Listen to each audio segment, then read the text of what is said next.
Daf Lamed Dalid, we are beginning Perek HaMafkid. This daf is dedicated as a refuah shalema for Masha Leah Bas Naomi Nechama. The Mishnah discusses a shomer chinam, an unpaid custodian, who paid for a stolen animal or utensil he was watching, rather than swearing to exempt himself. The Mishnah states, if the thief was abducted, he pays the fine to the custodian. If he swore and did not pay, the fine is paid to the owner. The custodian is entitled to the fine because the owner intended to transfer the right to him. In the event, he pays rather than swearing. The Mishnah mentioned both examples to teach that even utensils that do not require the same degree of care, or animals, even though the fine can extend to 4 or 5, he still transfers the right in lieu of payment. The Gemara first deals with the problem, how the owner transfers rights to something non-existent, what is referred to as a davar shelo ba le'olam. The Gemara presents two versions of Rava's answer. Number one, he acquires the animal retroactively from the time of the conveyance. Number two, he acquires the animal retroactively right before the theft.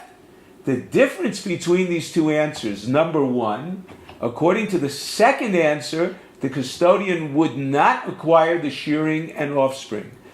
Number two, according to the second answer, if the custodian was not in possession of the animal at the time of the theft, he would not acquire it. Rabbi Yochanan, whose opinion is supported by a brisa, says that if the custodian agreed to pay, even if he did not actually pay, he acquires. An exception is a shoel, a borrower. Since he benefited from the owner's object, he is obliged to commit to pay. Therefore, he is not entitled to the fine unless he actually pays. The Gemara lists 8 various scenarios of the custodian's commitment, leaving them all unresolved. Number one, the custodian agreed to pay and then changed his mind. Is it viewed as reneging or stalling? The custodian dies and his heirs say they will not pay.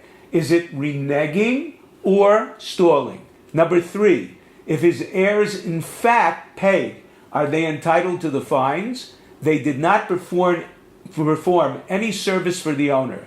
He may not feel any obligation to them. Number 4, the owner died and the custodian paid his heirs. They may not feel any obligation to transfer fines to him since he did not provide them any service. Number 5, the custodian's heirs paid the owner's heirs. Is there any sense of obligation to transfer fines in that case? Number 6, 2 cows were stolen. The custodian paid for 1. Is he entitled to the fines for the 1? Number 7, 1 borrowed from partners and paid 1. 2 partners borrowed and 1 paid his share. Are those that paid entitled to their share of the fines? Are they entitled to the fines or not? 8, 1 borrowed from a woman and paid her husband, or she borrowed and her husband paid. Since he shares in her property, her nichse malug, is he entitled to the fines? All these questions that the Gemara presents are left unresolved. The last point of the Gemara is Rav Huna states that one of the oaths that Bezdin imposes on a custodian, even if he pays, is that the object is not in his possession. He has to take an oath that he does not have the object. The Gemara questions Rav Huna's law. Where there is a dispute between a lender and a borrower concerning the value of collateral claimed lost by the lender, the rabbis impose the oath of its value on the lender and not on the borrower, so he will not disqualify the borrower by somehow producing the collateral. According to Rav Huna, he swears he did not have it. The rabbis transfer the oath in a case where he does not have to swear, such as witnesses testified it was stolen. Since the lender may figure out who stole it and produce it as evidence, they transfer the oath to the lender.